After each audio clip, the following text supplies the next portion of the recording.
아직 말이 그치지 아니하여서 왕의 내시들이 이르러 하만을 데리고 에스더가 베푼 잔치에 빨리 나아가니라.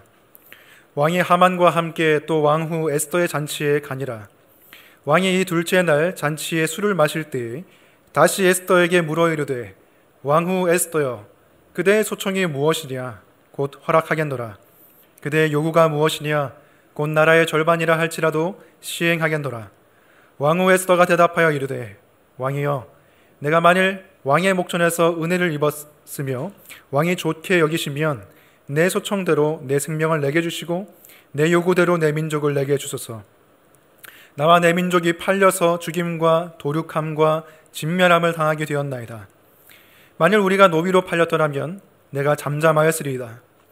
그래도 대적이 왕의 손해를 보충하지 못하였으리이다 하니, 아하수에로 왕이 왕후 에스더에게 말하여 이르되, 감히 이런 일을 심중에 품은 자가 누구며 그가 어디 있느냐 하니, 에스더가 이르되, 대적과 원수는 이 악한 하만이니이다 하니, 하만이 왕과 왕후 앞에서 두려워하거늘 왕이 노하여 일어나서 잔치자리를 떠나 왕궁 후원으로 들어가니라. 하만이 일어서서 왕후 에스더에게 생명을 구하니 이는 왕이 자기에게 벌을 내리기로 결심한 줄 알미더라. 왕이 후원으로부터 잔치자리에 돌아오니 하만이 에스더가 앉은 걸상 위에 엎드렸거늘 왕이 이르되, 저가 궁중 내 앞에서 왕후를 강간까지 하고자 하는가 하니, 이 말이 왕의 입에서 나오매 우리가 하만의 얼굴을 싸더라. 왕을 모신 내시 중에 하르보나가 왕에게 아뢰되, 왕을 위하여 충성된 말로 고발한 모르드기를 달고자 하여 하만이 높이가 50규빗 되는 나무를 준비하였는데 이제 그 나무가 하만의 집에 섰나이다. 왕이 이르되, 하만을 그 나무에 달라 하매 모르드기를 매달려고 한 나무에 하만을 다니 왕의 노가 그치니라. 아멘. 앉아주시기 바랍니다. 말씀을 위해서 기도하겠습니다. 하나님 아버지, 참 감사합니다. 우리에게 하나님 말씀을 주셔서 우리의 연약한 제한된 지혜로 이 세상을 살게 하시는 것이 아니에요. 하나님의 지혜로서, 하나님의 진리로서 이 세상을 살아가게 하시니 감사합니다. 주님, 우리는 연약하고 우리는 지혜가 없습니다. 이 말씀을 통해서 하나님의 진리를 깨우쳐 주시고 이 말씀을 굳게 붙들고 살아갈 수 있도록 성령 하나님께서 역사해 주시옵소서. 예수님 이름으로 기도합니다. 아멘. 지난 시간에 우리가 모르드게가 어떻게 그 죽음을 위해서 벗어나고 생명을 보존할 뿐만 아니라 더 나아가서 영광을 얻게 되는 그것을 우리가 살펴봤죠. 모르드게가 아주 큰 영광을 얻었습니다. 모르드게가 왕의 왕복과 왕관을 입었고 그리고 왕이 타는 말을 타고 갔어요. 그리고 아주 굴욕적이게도 하만이 그 앞에서 직접 모르드게의 말을 끌면서 왕이 존귀하기를 원하는 자는 다 이같이 할지니라 외치면서 다녔습니다. 모르드게는 영광을 얻고 하만은 굴욕을 당했죠. 이것이 가능했던 이유는 하나님의 섭리 때문이었습니다. 하나님의 섭리가 있었고 하나님께서 개입하셨기 때문에 이러한 일이 일어났던 것이죠. 왕에게 불면증을 주시고 궁중실록을 읽게 하셔서 모르드게의 공이 다시금 발견되었고 하만은 굴욕을 당했습니다. 그리고 하만의 친구들과 아내들까지도 이제 모르드게 앞에서 당신이 굴욕을 당하기 시작했으면 모르드게를 이기지 못하고 이제는 모르드게 앞에서 엎드려질 것입니다 하고 말을 했죠. 이것은 앞으로 하만이 더 큰 굴욕과 패배를 당하게 될 것을 암시하는 복선입니다. 오늘 말씀 6장 14절을 보시면 그 말이 끝나기도 전에 왕의 내시들이 하만을 두 번째 잔치자리로 모시고 갔어요. 이 두 번째 잔치자리에서 왕은 또 한 번 에스더에게 질문을 합니다. 2절을 보시면 이렇게 말하죠. 왕후 에스더여, 그대의 소청이 무엇이냐? 곧 허락하겠노라. 그대의 요구가 무엇이냐? 곧 나라의 절반이라 할지라도 시행하겠노라. 에스더가 이에 대해서 답합니다. 왕이여, 내가 만일 왕의 목전에서 은혜를 입었으며 왕이 좋게 여기시면 내 소청대로 내 생명을 내게 주시고 내 요구대로 내 민족을 내게 주소서. 에스더의 소청은 자신의 목숨을 구해달라는 것이었고 에스더의 요구는 민족을 구해달라는 것이었습니다. 4절에서는 그 이유에 대해서 더 구체적으로 설명하고 있는데 4절을 보시면 나와 내 민족이 팔려서 죽임과 도륙함과 진멸함을 당하게 되었나이다. 여기서 죽임과 도륙함과 진멸함, 어디서 많이 들어본 단어들이죠. 하만이 죽음의 조서를 작성할 때 이 단어들을 사용해서 유다인들을 죽이고 도륙하고 진멸해라 라고 썼습니다. 그래서 에스더가 이 말을 딱 할 때 아마 하만은 이거 어디서 많이 들어본 말인데 이렇게 생각했을 거예요. 그리고 뭔가 일이 잘못 돌아가고 있다는 것을 눈치를 챘을 수도 있습니다. 그리고 에스더는 더 나아가서 이것이 왕에게 얼마나 큰 손실을 끼쳐주는 것인가에 대해서 왕에게 설명을 해요. 만일 우리가 노비로 팔렸더라면 내가 잠잠하였으리다. 그래도 대적이 왕의 손해를 보충하지 못하였으리다 하니, 우리 민족이 노비로 팔리는 것도 사실은 제국에게 손해죠. 왜냐하면 고급 인력들이 노비로 팔리면 그만큼 손실이죠. 그런데 하물며 그 많은 노동력들을 다 죽이고 학살하면 얼마나 큰 손해가 왕에게, 제국에게 미치겠습니까? 라고 에스더가 설명합니다. 아마 여기까지 들은 아하수에로는 기가 찼을 거예요. 도대체 누구길래 감히 나의 왕후를 죽일 계략을 세웠으며 그 민족들을 다 죽여서 페르시아 제국에 엄청난 손해를 끼칠 그 계획을 세웠는가? 그래서 아하수에론이 말하죠. 감히 이런 일을 심중에 품은 자가 누구며 그가 어디 있느냐? 에스더가 답합니다. 그 대적과 원수는 이 악한 하만이다 하고 하만을 가리켰어요. 하만이 그 에스더의 이 가리키는 그 손을 보고서 잔치 음식을 먹다가 아마 목에 컥 걸렸을 것입니다. 아무 예상도 못했을 거예요. 내가 잔치 자리에 초대받아서 이런 굴욕을 당하고 내 죄가 발각되고 내가 이 초상날을 맞이하게 될 것이라고는 하만이 생각을 못했을 것이에요. 그 상황이 쉽게 받아들여지지 않았을 것입니다. 근데 하만뿐만 아니라 아하수에로 왕도 이 상황이 쉽게 받아들여지지는 않았을 거예요. 왜냐하면 아하수에로 왕은 이미 자신의 측근에 의해서 암살을 당할 뻔한 사람이에요. 그 위기를 넘겼죠. 근데 최측근인 하만에 의해서 자신의 왕후가 죽임을 당할 뻔했다는 것을 알게 됐으니까 얼마나 충격받았겠어요. 더 나아가서 하만이 그렇게 죽음의 조서를 작성할 때에 그 권한을 준 사람은 다름 아닌 자기 자신이었습니다. 왕이 자기 인장을 줬어요. 그래서 하만이 작성할 수가 있었습니다. 그래서 자기의 책임도 있기 때문에 이 상황이 혼란스러웠을 거예요. 하만을 버려야 되나? 그러면 내 책임도 있는데 어떻게 해야 되지? 왕이 혼란스러워서 잠시 머리를 식히기 위해서 7절에 보면은 잔치 자리를 떠나서 왕궁 후원으로 갔다. 그러니까 뒤에 있는 정원으로 갔다는 것이죠. 근데 왕이 잔치 자리를 떠난 상황, 그것 때문에 하만은 더 난처하게 됐습니다. 왜냐하면 그 페르시아 예법에 따르면은 왕후와 단둘이 있을 수 있는 인물은 왕밖에 없어요. 그리고 다른 사람과 함께 있을 때에도 왕후에게는 7걸음 안으로 접근하면 안 됐습니다. 그게 페르시아 왕의 의전 예법이었어요. 근데 왕이 지금 나갔죠? 근데 왕이 나갔으면 하만이 할 수 있는 선택은 2가지밖에 없습니다. 첫 번째는 왕을 따라 나가는 것. 근데 왕이 너무 화가 나 있기 때문에 왕을 따라 나가면 불똥이 튈지 모르기 때문에 그 자리에 남아 있어야 돼요. 두 번째로는 그 자리에서 도망가는 겁니다. 그 자리를 벗어나는 것입니다. 근데 그렇게 되면은 에스더가 너가 죄인이야 라고 지목을 했는데 죄인이 도망가면 탈주하는 게 되기 때문에 하만은 이러지도 못하고 저러지도 못하는 상황에 처하게 된 거예요. 하만은 한 가지밖에 할 수 없다고 생각했습니다. 내 생명은 이제 에스더에게 달렸다. 에스더에게 빌자, 구걸하자. 생명을 막 구걸여. 한 번만 살려달라고. 더 나아가서 이 하만은 그냥 구걸하는 게 아니라 에스더가 앉아있는 그 긴 의자에 엎드려가지고 자신의 생명을 구걸했습니다. 왕이 다시 후원해서 잔치자리로 돌아왔어요. 잔치자리로 돌아와서 딱 그 장면을 보는 순간 왕은 모든 고민이 풀리게 됐습니다. 왜 하만을 그냥 조서를 작성한 죄로 처벌을 하면은 자기도 책임이 있기 때문에 함부로 그걸로는 처벌을 못하기 때문에 이 하만을 왕후를 강간하려고 한 죄로 처벌해야겠다고 생각했어요. 그래서 외칩니다. 저가 궁중 내 앞에서 왕후를 강간까지 하고자 하는가? 여기가 궁궐이고 그리고 하물며 내 앞에서 내 왕후를 강간까지 하고자 하는도다 라고 왕이 외쳤을 때에 내시들이 달려들어서 보자기로 하만의 얼굴을 쏴버렸어요. 그것은 하만을 사형시키겠다는 뜻이었어요. 그리고 더 나아가서 그 내시 중에 한 명인 하르보나라는 사람이 이렇게 말했습니다.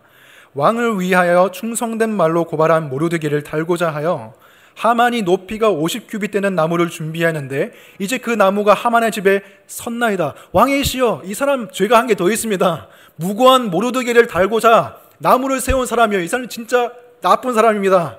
왕이 진노했습니다. 그래서 말했죠. 그 나무에 하만을 달아서 죽여라. 그래서 곧바로 내시들이 사형을 집행했고 왕의 진노가 그제서야 누그러뜨려졌습니다. 이처럼 하만이 굉장히 비참한 최후를 맞이했는데요, 하만이 비참한 최후를 맞이하게 한 것은 바로 누구의 탓도 아니고 하만의 죄였습니다. 하만의 눈이 가려져있어요. 하만이 처음에는 모든 것이 내 뜻대로 되어가고 있다고, 내가 영광을 받는 쪽으로, 내가 자유를 누리는 쪽으로 되고 있다고 생각했지만 사실은 죄에 의해서 속임을 당하고 있었습니다. 죄에 의해서 눈이 가려져서 자신도 모르는 사이에 멸망의 구덩이로 한 걸음 한 걸음 가고 있다는 것을 하만이 알지 못했어요.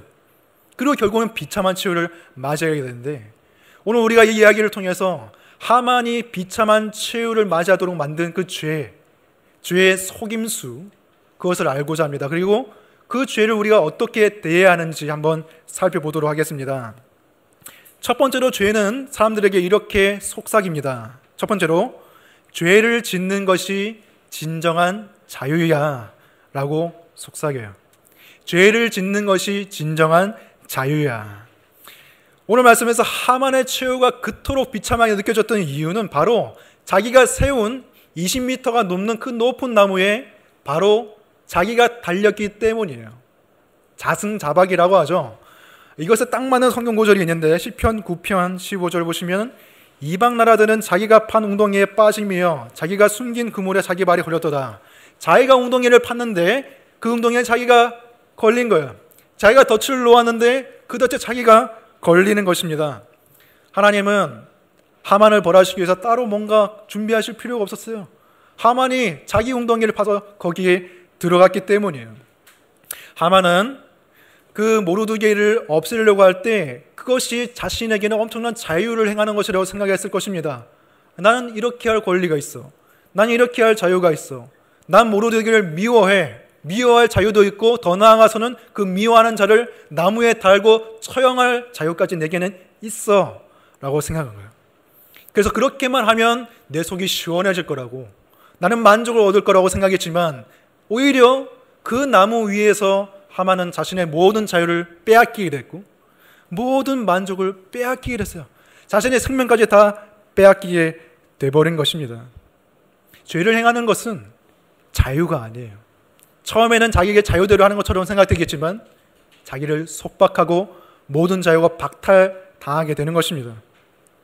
최근에 제가 영화를 봤는데 알라딘이라고 아주 재밌는 영화를 봤습니다. 알라딘 이야기 아시죠? 알라딘이 그 램프를 발견해가지고 램프를 문질렀는데 파란색 그 몸을 가진, 피부를 가진 지니가 뾰로롱 나타나가지고 세 가지 소원을 들어주는 그 이야기가 알라딘입니다. 근데 그 영화의 악역을 맡은 사람이 자파라는 사람이에요. 근데 자파라는 사람이 하만이랑 진짜 비슷합니다. 이 영향을 받았는지 모르겠지만 자파도 그 나라에서 2인자예요. 왕 다음에 자파입니다. 근데 자파는 그걸로 만족하지 않았어요. 1인자가 되고 싶었고 왕보다 더 높은 사람이 되고 싶었어요. 그래서 램프를 알라딘에게서도 뺏어옵니다. 세 가지 소원을 비는데 첫 번째 소원은 내가 왕이 되게 해주세요. 진짜 왕이 돼버렸어요. 지니가 왕을 딱 만들어줬습니다. 두 번째는 최강의 마법사가 되게 해주세요. 그래서 엄청난 마법의 힘을 얻게 됩니다. 자파는 이것으로 만족하지 않고 세 번째 소원을 빌려고 하는데 알라딘이 꾀를 내요.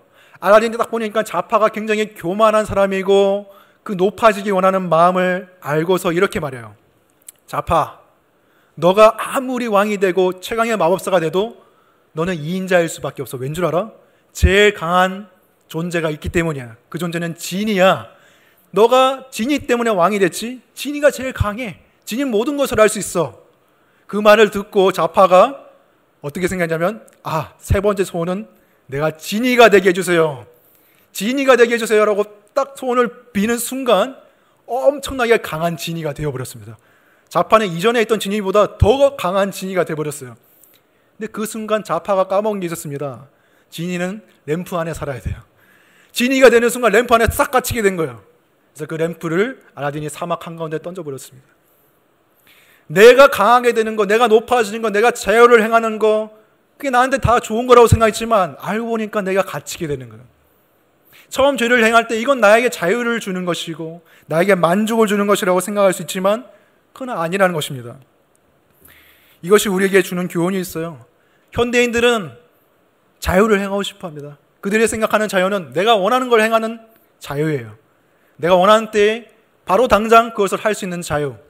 그래서 사람들이 왜 기독교를 안 믿냐고 물어보면은 기독교는 너무 나를 속박해. 술도 마시면 안 돼, 담배도 피우지 말라고 하지, 주일에 나오라고 하고, 헌금해라고 시키는 게 너무 많고, 해라, 안 해라, 이런 게 너무 많으니까 나는 나중에 믿을래요. 나중에 죽기 전에 그냥 믿으면 좋겠어요. 이렇게 말합니다. 근데 그런 거는 굉장한 오해예요. 사람들이 자유를 누리기 위해서 기술을 발전시킵니다. 그 기술의 집약체가 무엇이죠? 우리에게 자유를 주는 기술의 집약체? 스마트폰이에요. 스마트폰만 있으면 자유롭게 할 수 있어요.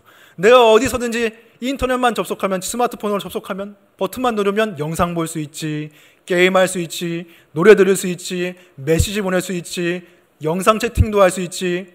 내가 원하는 걸 원하는 때에 할 수 있게 만들어주는 게 스마트폰이에요. 사람들은 엄청난 자유를 얻기 위해서 스마트폰 더 좋은 걸 막 살려고 하잖아요. 근데 잘 보면 오히려 그것 때문에 자유를 잃어버리죠. 내가 정말로 이루고자 하는 거, 내가 진짜 원하는 거는 오히려 그것 때문에 못 이루게 돼요. 그래서 진짜 원하는 게 있고 진짜 이루는 목표가 있는 사람은 스마트폰 안 쓰냐, 그냥 투지폰 쓰고 폴더폰 쓰잖아요. 마찬가지입니다.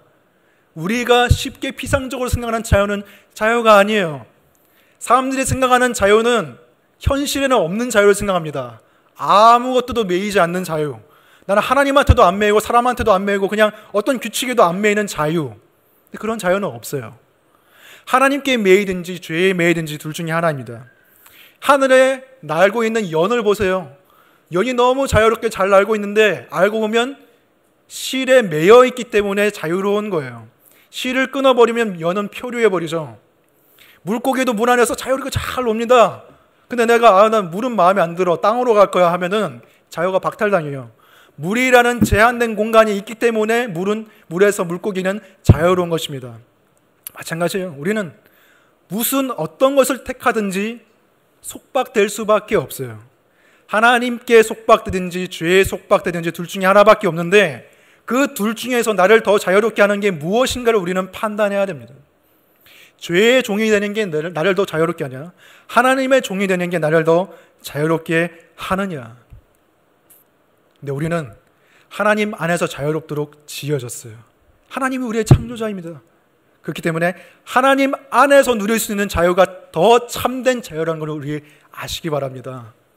죄를 행하는 자유가 아니라 죄를 안 지을 수 있는 자유, 오늘 고백의 말씀처럼 악을 선으로 이길 수 있는 자유, 용서할 수 있는 자유, 겸손할 수 있는 자유, 하나님을 사랑할 수 있는 자유, 그게 더 값진 자유인 것이죠.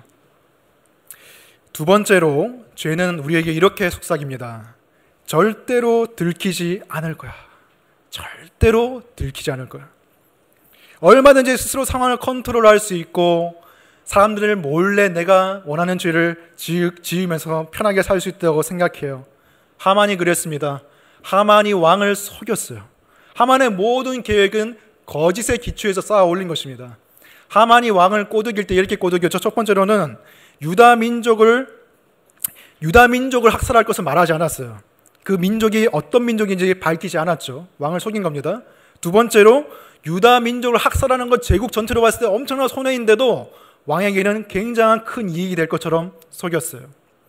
세 번째로는 유다 민족이 왕의 명령을 특별히 어긴 게 없었는데도 유다 민족은 왕의 법률을 어기고 왕에게 해를 끼치는 민족입니다 라고 속였습니다. 왕은 좋다고 하면서 그냥 왕의 인장반지를 줬잖아요. 하만은 절대 들키지 않을 거라고 생각했습니다. 조서가 반포됐고 이미 돌이킬 수가 없어요.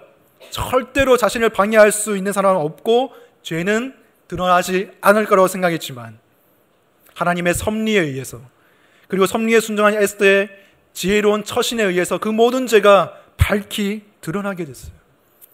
그 대적, 원수, 이 악한 자는 바로 하만입니다.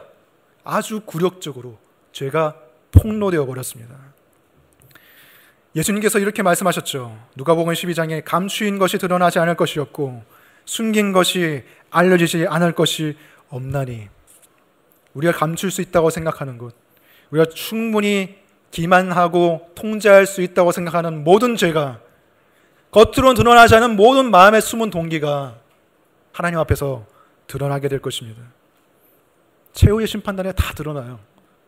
하지만 그날이 오기 전에 죄가 폭로되는 게 더 은혜일 수 있습니다. 내가 회개할 수 있기 때문에, 내가 하나님의 은혜를, 용서를 구할 수 있기 때문에. 하나님께서는 다행히도 우리에게 그 죄가 폭로되기 전에 신호를 주세요. 여러 가지 방법을 통해서 신호를 주시는데, 첫 번째는 이런 상황을 통해서 신호를 주십니다. 하만이 일이 제대로 풀지 않았어요. 내가 영광을 얻는다고 막 생각했는데 갑자기 모르드게 말을 끌고 다니는 신세가 되어버렸잖아요. 굴욕을 당했어요. 하나님은 그 사건을 통해서 하만에게 경고하신 것입니다. 너 그렇게 하다가 멸망에 빠질 거야. 두 번째로 인간관계가 변했습니다. 하만을 둘러싸고 있던 친구 그리고 아내가 처음에는 하만에게 막 칭찬해 줍니다. 우리 하만 너무 높으신 분이시고 다 잘 될 것이고 막 축복을 해줘요. 근데 나중에 보면은 당신이 모르드게를 건드렸기 때문에 나중에는 그 앞에 엎드려지게 될 것이라고 충고를 해줘요. 사람들이 충고해주고 인간관계가 변합니다. 그것을 통해서 하나님께서는 우리에게 경고하실 수가 있어요. 그 죄에서 떠나라고. 근데 더 확실한 방법은 하나님의 말씀을 통해서 우리의 죄를 드러나게 하시는 것입니다. 히브리서 4장 12절 말씀을 보시면은 하나님의 말씀은 살아있고 활력이 있어 좌우의 날선 어떤 검보다도 예리하여 혼과 영과 및 관절과 골수를 찔러 쪼개기까지 하며 또 마음의 생각과 뜻을 판단하나니. 이 말씀을 잘 보세요. 말씀을 뭐라고 말하고 있습니까? 양날의 날이 선 검이라고 말하고 있어요. 그 검이 실제 신체의 관절과 골수를 찔러 쪼개는 것처럼 우리의 영혼을 하나님의 말씀이 찔러 쪼개고 해부한다는 것입니다. 그 영혼을, 마음을 해부하면 숨겨진 죄, 숨겨진 마음의 뜻, 동기, 의도, 이런 것들이 다 낱낱이 밝혀진다는 거예요. 그것이 다 낱낱이 밝혀질 때 우리는 무엇을 느끼게 될까요? 하나님 앞에 죄책감과 수치감을 느끼게 됩니다. 13절에 보시면은 지으신 것이 하나도 그 앞에 나타나지 않은 것이 없고 우리의 결산을 받으신 이의 눈앞에 만물이 벌거벗은 것 같이 드러나느니라. 우리가 벌거벗은 것처럼 하나님의 말씀 앞에 서 있는 거예요. 견딜 수가 없어요. 그때 누구에게 가라고 합니까? 14절, 그러므로 우리에게 큰 대제사장이 계시니 승천하시니 곧 하나님의 아들 예수시라. 우리가 믿는 도리를 굳게 잡을지어다. 말씀의 검을 가지고 우리를 해부하시는, 우리의 영혼의 의사이신 예수 그리스도께 나아가서 우리의 죄를 고침받고 다 드러내 보이고 다 치료받으라는 것입니다. 하만의 죄가 폭로됐을 때 더 이상 돌이킬 수 없는 지경에까지 이르렀어요. 최후의 날이 올 때, 예수님께서 다시 오실 때에 돌이키지 못할 사람들이 많습니다. 우리의 죄도 다 드러날 거예요. 하지만 우리의 죄도 드러나지만 동시에 예수 그리스도의 보혈로 다 덮어졌고 예수 그리스도께서 그것을 증언하실 것입니다. 우리는 그 앞에서 감격의 눈물을 흘리겠죠. 우리 죄를 덮어주신 예수 그리스도를 붙잡은 그 삶이 우리에게 너무나 은혜로운 삶이었다는 것을 우리가 알게 될 것입니다. 여러분, 하나님을 속이려 하시지 마십시오. 하나님은 이미 다 알고 계십니다. 그리고 그것이 드러날 때가 옵니다. 하나님은 신호를 보내십니다. 그때 하나님 말씀 앞으로 달려가서 여러분의 모든 치부를 드러내시고 영혼의 의사 되신 예수님께 맡기시기 바랍니다. 셋째로, 죄는 이렇게 속삭입니다. 죽일 필요까지는 없잖아. 완전히 죽일 필요까지는 없잖아 라고 말해요. 어떤 사람들이 이렇게 말합니다. 왕이 하만에게 사형을 명령했을 때 에스더가 그것을 저지했어야 된다고. 왕이시여, 하만이 너무 죽을 죄를 졌지만 하나님은 사랑의 하나님이지 않습니까? 용서해 주세요. 그래야 됐을까요? 어떤 사람은 그렇게 주장하지만 저는 그렇게 생각하지 않아요. 하나님은 사랑과 은혜의 하나님이시면 동시에 죄를 벌하시는 정의와 거룩의 하나님입니다. 동시에 하만과 모르드게 사이, 아말렉과 이스라엘 사이에는 그 뿌리 깊은 갈등과 전쟁의 역사가 있었습니다. 하나님이 명령하셨죠. 아말렉 진멸하라고. 근데 사울은 그것을 지키지 않고 아말렉을 다 진멸하지 않았기 때문에 하만이 살아남아서 유다인들을 학살할 계획을 세운 겁니다. 우리나라도 이러한 일이 있었죠. 친일 그 일제 시대가 끝났을 때 친일 청산을 해야 되는데 그때 마음먹고 단칼에 베어버리지 못해서 그 잔재들이 정치계로, 교육계로, 경제계로 흩어져서 악영향을 미치고 있습니다. 마찬가지예요. 하만을 죽이지 않으면 언제 또 그 씨앗이 살아날지 모르기 때문에 에스더는 단호하게 하만을 죽이는 데 찬성했어야 됩니다. 구약 성경에서 이스라엘과 아말렉의 싸움, 모르드게와 하만의 싸움은 크리스천과 죄와의 싸움을 상징적으로 보여주는 거예요. 우리는 죄에 대해서 온정적인 그런 태도를 베풀어서는 안 됩니다. 예수님께서 온유하신 분이지만 과격한 분이시기도 했어요. 마태복음 18장 8절 9절 보시면 예수님께서 아주 무서운 말씀하십니다. 만일 너의 손이나 네 발이 너를 범죄하게 하거든 찍어내버리라. 장애인이나 다리 저는 자로 영생에 들어가는 것이 두 손과 두 발을 가지고 영원한 불에 던져지는 것보다 나으니라. 만일 내 눈이 너를 범죄하게 하거든 빼어내버리라. 한 눈으로 영생에 들어가는 것이 두 눈을 가지고 지옥불에 던져지는 것보다 나으니라. 찍어내버리라. 빼어내버리라. 얼마나 과격합니까? 인정사정이 없죠? 예수님 이런 분이십니다. 죄에 대해서는 단호하신 분이십니다. C.S. 루이스가 천국과 지옥의 예언이라는 그 소설을 썼는데 거기 보면 어떤 남자가 죄를 가지고 있어요. 죄가 찰싹 달라붙어 있는데 천사가 그걸 도려내는 장면을 묘사하고 있습니다. 근데 그 죄가 도마뱀으로 묘사되고 있어요. 남자의 어깨에 도마뱀이 있는데 도마뱀은 좀 징그럽게 생기기도 했고 또 어떻게 보면 굉장히 매혹적으로 생기게 했어요. 죄가 그렇거든요. 죄는 징그럽기도 하고 매혹적이기도 해요. 근데 그 도마뱀이 이 남자랑 해서 얘기를 해요. 남자가 도마뱀을 막 다그칩니다. 너 입 다물어. 조용히 좀 해. 시끄러워 죽겠어. 도마뱀이 근데 아랑곳하지 않고 계속 남자의 귀에 속삭입니다. 속닥속닥속닥 하는데 남자가 그것을 듣고 쓱 미소를 지어요. 죄의 유혹에 넘어간 거예요. 죄의 갈등과 죄의 유혹을 보여주는 거예요. 그것을 지켜보던 천사가 말을 겁니다. 제가 이 도마뱀을 조용히 시켜드릴까요? 남자가 말합니다. 오, 그렇게 해주세요. 좀 조용히 좀 해줬으면 좋겠어요. 천사가 말합니다. 그러려면 죽여야 합니다. 그 남자가 말해요. 죽이는 건 좀 그런데 그건 말을 안 했잖아요. 그냥 조용히만 시켜주시면 제가 데리고 다닐 수가 있을 것 같대요. 천사가 말합니다. 아닙니다. 죽여야 합니다. 남자가 말해요. 근데 지금 이 장소에는 좀 사람도 많고 제가 몸 상태가 좀 안 좋거든요. 나중에 좀 하면 안 될까요? 천사가 말합니다. 지금밖에 없습니다. 오늘밖에 없습니다. 지금 당장 해야 합니다. 라고 천사가 말해요. 이 장면을 보면 우리가 죄에 대해서 온정적으로 대하는 그 태도 너무나 잘 드러나 있습니다. 하나님, 죄를 완전히 끊어내기엔 좀 그렇잖아요. 완전히 끊어내긴 좀 그렇고 일주일에 한두 번만 내가 잘 다스릴 수 있는 정도만 하게 해주세요. 하나님 말씀하십니다. 아니, 죽여야 해. 죽여야 해. 그래야 네가 살 수 있어. 존 오웬이라는 천교도 신학자가 이렇게 말했죠. 죄를 죽이고 있습니까? 이것이 당신이 매일 하는 일이 되게 하십시오. 살아있는 동안 항상 죄를 죽이십시오. 이 일을 하루도 거르지 마십시오. 계속해서 죄를 죽이지 않는다면 죄가 당신을 죽여나갈 것입니다. 죄에 대해서 온정적인 태도를 취하면 죄는 여러분을 만만하게 보고 죄가 여러분을 죽여나가게 될 것이란 말입니다. 그러면 우리가 어떻게 죄를 죽여나가야 하겠습니까? 주보의 골로새서 3장 말씀을 보시기 바랍니다. 먼저 5절부터 보시면 땅에 있는 지체를 죽이라 라고 되어 있습니다. 여기서 땅에 있는 지체란 내 안에 있는 죄의 실체를 말하는 것인데 우리 안에 있는 음란, 더러움, 정욕, 탐심, 우상 숭배를 죽이라 라고 말해요. 여기도 굉장히 가격한 언어로 되어 있죠. 근데 그것을 어떻게 무엇으로 죽여야 하는가? 그것은 1절과 2절에 나와 있습니다.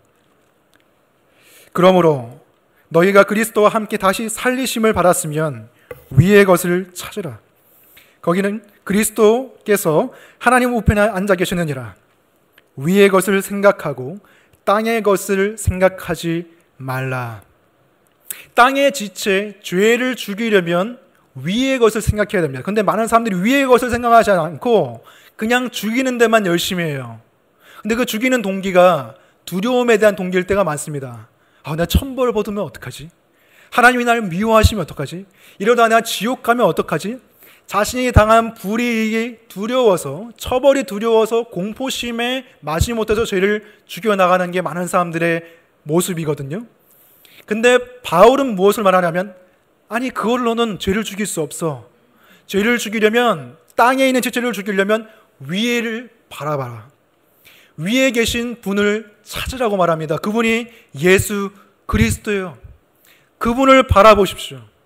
그분을 바라볼 때 그분은 하늘에 계시는데도 여전히 십자가의 구멍을 가지고 있습니다. 십자가에 못 박힌 그 자국을 가지고 있어요. 그분을 바라볼 때 내가 하만처럼 나무에 달렸어야 되는데 그분이 마치 큰 대역죄인처럼 나무에 달려서 돌아가시고 거기서 우리에 대한 사랑을 나타내셨다는 것을 알 수가 있습니다.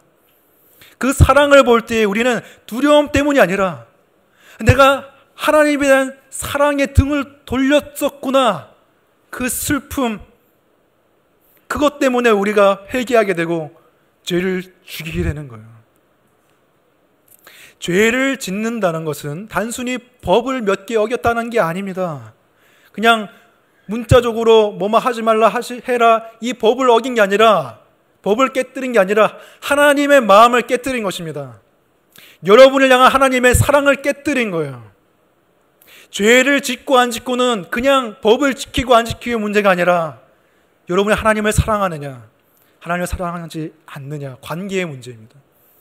여러분 하나님을 사랑하십니까? 하나님의 사랑이 느껴지십니까? 여전히 그 사랑 때문에 감사하고 있습니까? 그러면 죄를 죽일 수가 있어요. 하지만 메말라 있고 하나님의 사랑이 부어지지 않은 심령은 죄를 대항할 힘이 없어요. 하나님의 사랑이 진짜라면, 진짜 만족이고 진짜 행복이고 그게 진짜라면 죄는 모조품이고 짝퉁입니다. 예를 들어서 크리스천이면서도 여전히 계속해서 음란물에 중독되어 있는 한 남자를 생각해 보세요. 그 남자가 음란물을 보는 이유는 죄를 짓고 싶어서가 아니라 오히려 만족을 얻고 싶어서예요. 그 만족은 무조건적으로 나를 받아주고 사랑해주는 그 만족을 얻고 싶어서 보는 거예요. 근데 그것은 짝퉁입니다. 진짜는 하나님이 주시는 받아주심, 하나님의 무조건적인 사랑, 그게 진짜예요. 근데 그게 짝퉁으로 나타난 거예요. 만약에 어떤 사람이 인정을 받는데 매여 있다고 생각해 봅시다. 사람들의 인정을 받고 사람들의 칭찬을 받고 하는데 한편으로는 채워지지가 않아요. 한편으로는 이게 다가 아닌 것 같아요. 헛된 마음이 들어요. 왜입니까? 그건 짝퉁이기 때문이에요. 진짜가 있습니다. 하나님이 주시는 나에 대한 가치 인정. 내가 너를 보배롭고 존귀하게 여기노라. 너는 나의 사랑하는 자요, 내 기뻐하는 자라. 이 말씀에서부터 오는 나의 가치, 나의 인정, 하나님이 주신 인정, 그 진짜를 발견하게 하면 짝퉁이 필요가 없어요.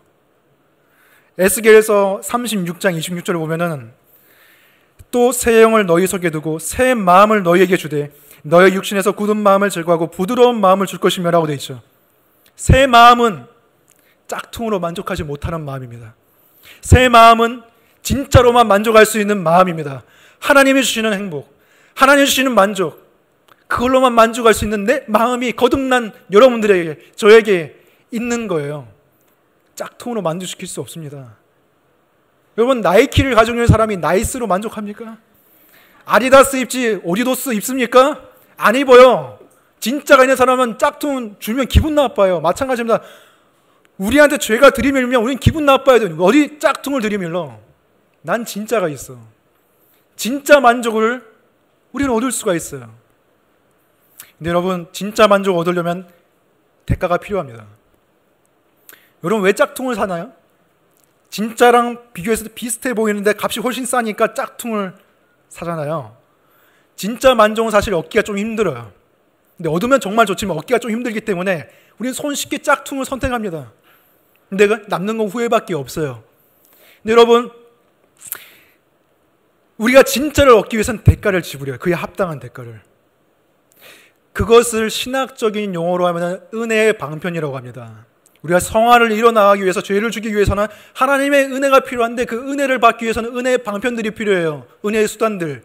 그것은 말씀과 기도와 오늘 하는 성찬이에요.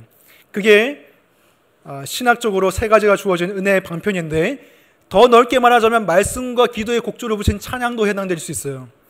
무엇이든 간에 여러분이 하나님의 은혜를 받을 수 있는 그 통로로 달려가서 충분히 시간을 들이고 대가를 지불하세요. 그러면 여러분이 지불한 그 대가보다 더 큰 은혜로 하나님이 채워주십니다. 그리고 처음에는 내 시간 들이고 내 에너지 들이고 와서 대가 지불한 것처럼 보이지만 아니에요. 그 특권이에요. 말씀 읽고 은혜 받고 기도로서 하나님 만나고 찬양 가운데 하나님께 주시는 그 만족을 터질 듯한 마음으로 그 노래하는 거, 그거는 특권이에요. 그 안에 점점 깊이 들어갈수록 우리는 짝퉁이 들이밀면 치워버리라고 할 것입니다. 그건 우리를 만족시킬 수 없기 때문이에요. 말씀을 마무리하겠습니다. 여러분, 죄에 속지 마십시오.